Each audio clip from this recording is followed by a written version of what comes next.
very much for that very kind introduction, Alexandra. Very kind of you indeed. Well, ladies and gentlemen, if you didn't know already, there is huge growth potential within the Middle East's space sector, with forecasts stating could even be worth up to $75 billion by the year 2032, and completely reshaping the space narrative. So I'm absolutely delighted to be sitting down with engineer Amr Mohammed Al-Ghafri. Wonderful to be sitting with you here today. Thank you. Thank you.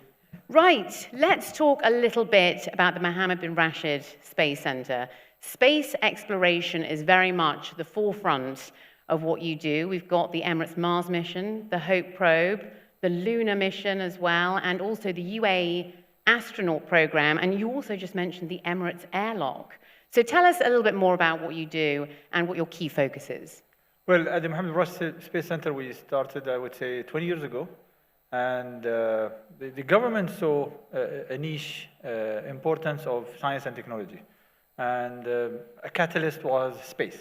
Space usually drives a lot of technologies, drives a lot of innovation, because you're living in a harsh environment, you're sending your probes or satellites in an extremely harsh environment. So that's how it drives all the engineering and science, I would say, research towards achieving the best. And in the UAE, we decided to take space, take it, I would say, rapidly.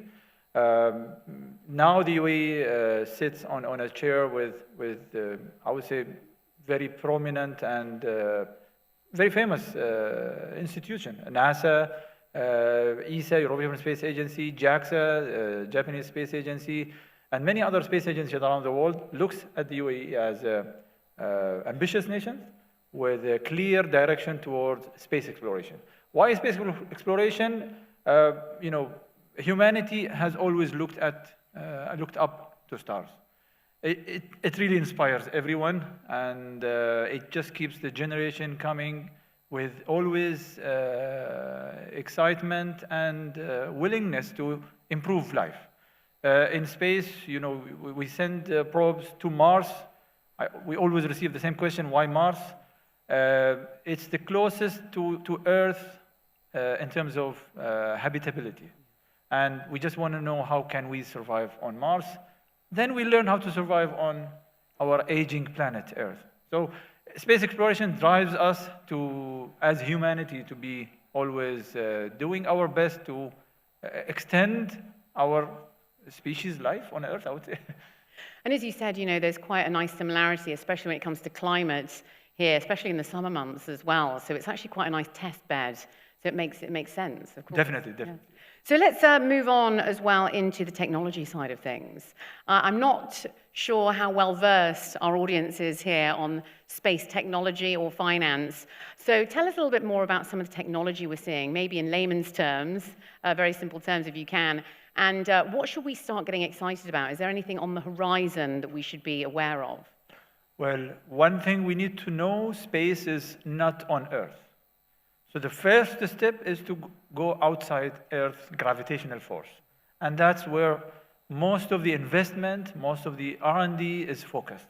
How do we actually travel from Earth to space, and in space, from a planet to planet, from, I would say, a star to a star. So interstellar, these are all concepts that we can see in movies and in TV series, but this is really what drives the technology nowadays in space. So a key focus is on electric propulsion, nuclear propulsion. That will make us go from Earth to another planet. The closest planet is Mars, but it takes 8 months to go there. And then if you live there, it takes another 8 months to come back. So that's the longest flight you will have today. So to shorten that time, that's the key point. So today, the companies, agencies are really interested in bringing up new technologies.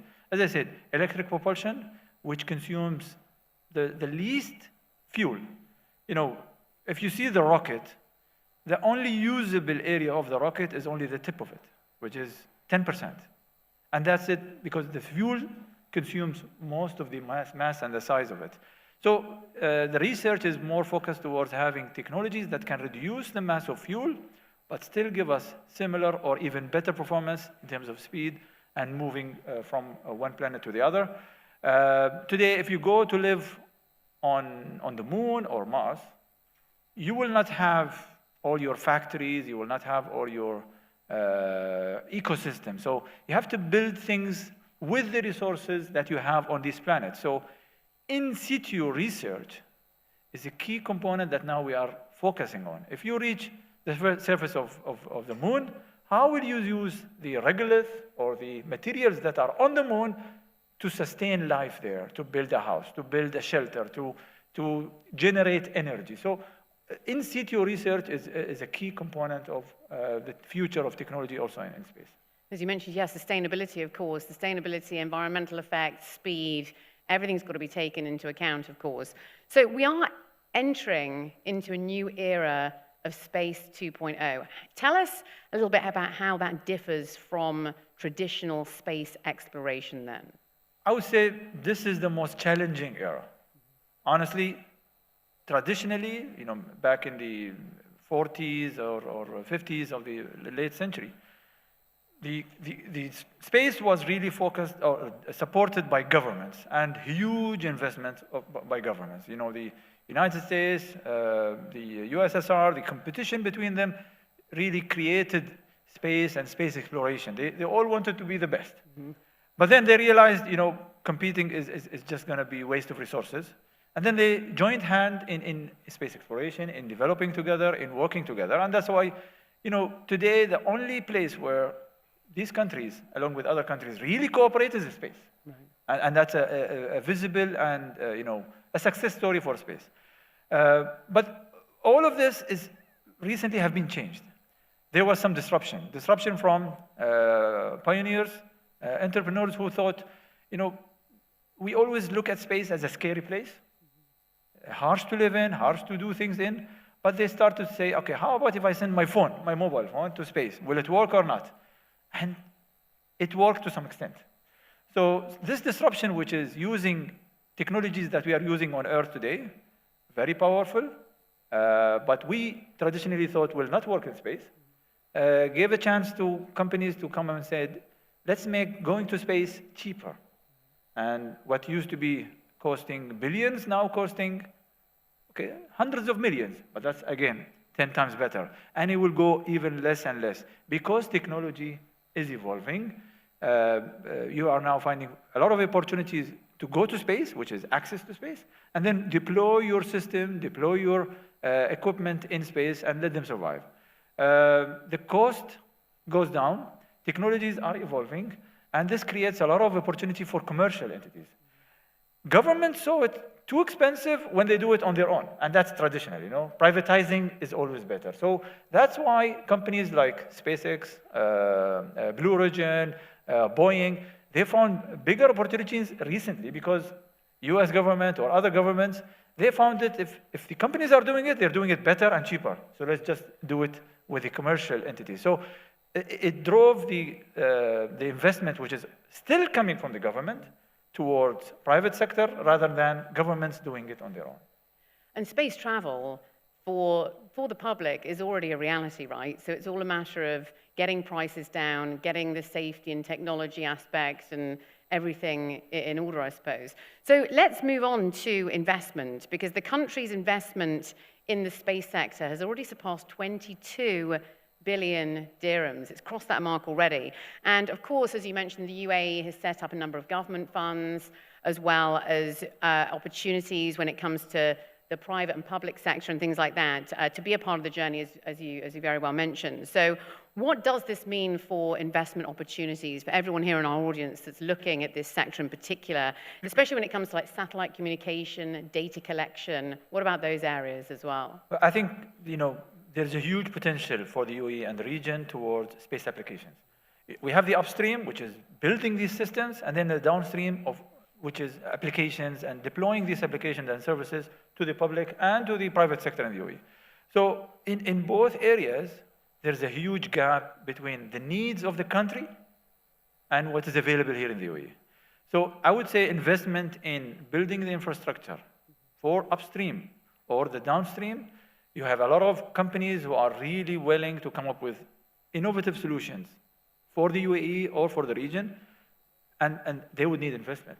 And they will have a lot of customers locally, regionally, and then globally.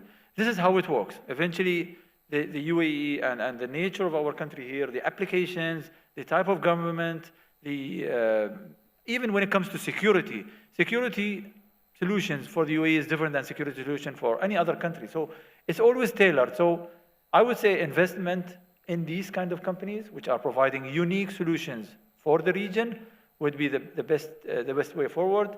There is a huge gap in supplying that. You still have, I would say, US, European, East Asian markets coming to the region, providing solutions, but they are really driven by needs of these regions. But if you have industry and private sector growing in this region, eventually they will provide well-tailored, well-customized solutions for the region, and that's where you need to invest in. Very exciting indeed. You heard it here first, ladies and gentlemen. Right. We cannot go without talking about AI. I think the majority of panels across the 2 days is going to be addressing AI and its impact, of course. So, a recent Deloitte report actually mentioned that AI is one of the top 3 investments likely to flow within the space sector in particular. That's over the next 3 years as well, they were stating. So that as well, along with national security and satellite communication. So tell us a little bit more about the role of AI. Why should we get excited about it? Why should it be a top 3 investment option? Well, in general, I would say in terms of space applications, especially data handling and image processing, the needs of the government is ranging in terms of space applications. When it comes to communication, you have the simple communication, which is the big communication satellites providing broadcast or broadband services to Earth. That's all okay. But when it comes to other aspects where signal intelligence, image processing and classification and identification, usage of images that we receive from our satellites, this is all tedious, time-consuming operations if it's done by human, and it is still done by human. And then AI will definitely play a big role in this. It's not well integrated yet. The models that we are creating still are not mature enough to have the full automation, to have AI taking full control of it.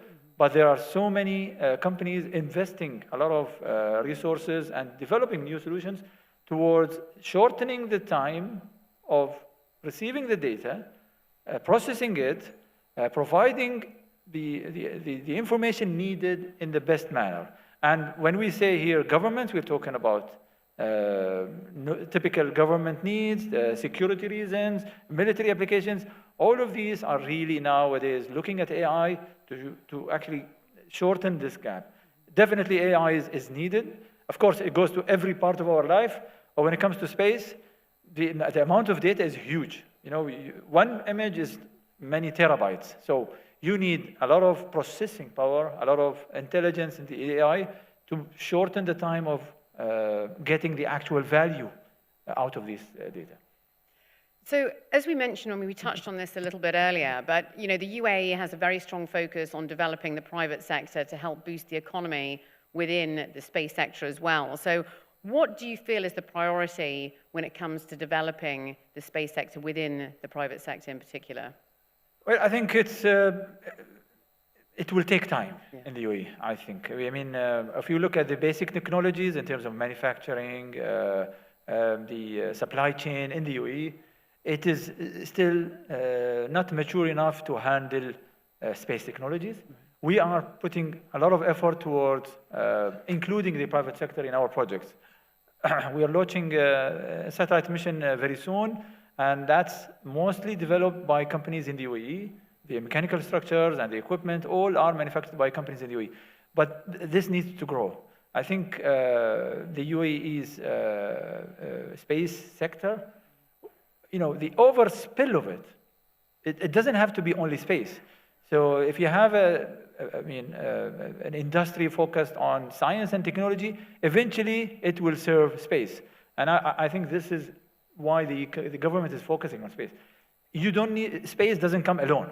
It comes with manufacturing capability, logistics capability, R&D, academia, research, innovation, science. So all of this comes with space, and that's how we believe the next step would be, to support all of these sectors to grow with the space, to support space eventually, and then eventually it will overspill to other sectors, let's say medical and health.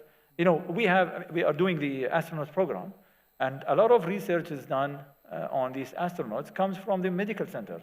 And eventually, whatever we do in space now, in the International Space Station, the research that is done by these astronauts eventually will have its impact on the ground, even on the health sector. Recently, Sultan al-Niyadi, His Excellency Sultan al-Niyadi, when he was last year in the International Space Station, he did an experiment where they actually generated human tissue in space. It was the right environment to create human tissues. And that kind of research eventually, I would say, will give benefit to industries on Earth here. Sometimes you will not think about it. Wow, that's incredible. Just to see the different advances that, and the different type of potential that's there as well is fascinating. Right, we only have a couple of minutes left, sadly. But it's been said that the Middle East rise within the space sector is going to be off the back of economic diversification, strategic vision, and technological innovation. So do you think the region, and maybe the UAE in particular, really does have the potential to redefine the global space narrative? And where do you think it belongs on the map? We are in the center of the map. We are really in the center. The UAE, and I would say the region, we've lived long enough to know the last 20 years were the most difficult, at least. And through that, governments here proved to have well-established systems. The leadership of our government, they really saw hope in this turmoil. And they created big opportunities. When we say the Middle East and the region here, and the UAE also specifically, we are not talking about UAE nationals. This is a cosmopolitan country, a cosmopolitan region where people from all over the world come here to live, to continue living, to have generations of their own, because the system is now built to accept the entrepreneurs, researchers, scientists. So when we say space, the future of space in the region, we are not talking about only the government. There's a huge potential for R&D, a huge potential for scientists to come live here and make their own companies, make their own innovation here in the UAE. It is well supported by the government. We're talking numbers here, billions and billions. It's well supported by other sectors. The aviation, the health sector, the education sector. All of this is growing together towards attracting the best to live here and to prosper here in the UAE. So when it comes to space sector, as I said, there's a huge government support. There is a clear, direction and willingness. We have a program called Mars 2117. That's supported by the government. And we are talking about the year 2117. So for now, at least you are guaranteed for the next 100 years. So you can, yes, invest in space. And that's what we want, something sustainable. And that's what any sector needs. We've got 1 minute left. So what is your key takeaway? What's your key message to our audience when it comes to space finance? What we should be looking at and the investment opportunities around it? What's your final message? Well, globally, I would say this new space 2.0 is a risky business. That's my assessment. Out of 100 companies or, let's say, unicorn companies, you would say 1 or 2 are successful. Mm-hmm. It's a risky business. But if it's good, it's good. However, in the UAE, we have huge potential towards infrastructure. Companies that are supporting space sector that can also support many other sectors. And that's what we need to focus on, including the private sector and establishing new technologies here in the UAE. There's a huge gap that can really be tremendously beneficial to investors, I would say. Very well said. So much ambition, so much has been achieved so far, and still there's so much more yet to come. Thank you so much. Thank you. Brilliant Thank you, insight Laura. there into space finance. Thank you. Thank you very much. Thank you all.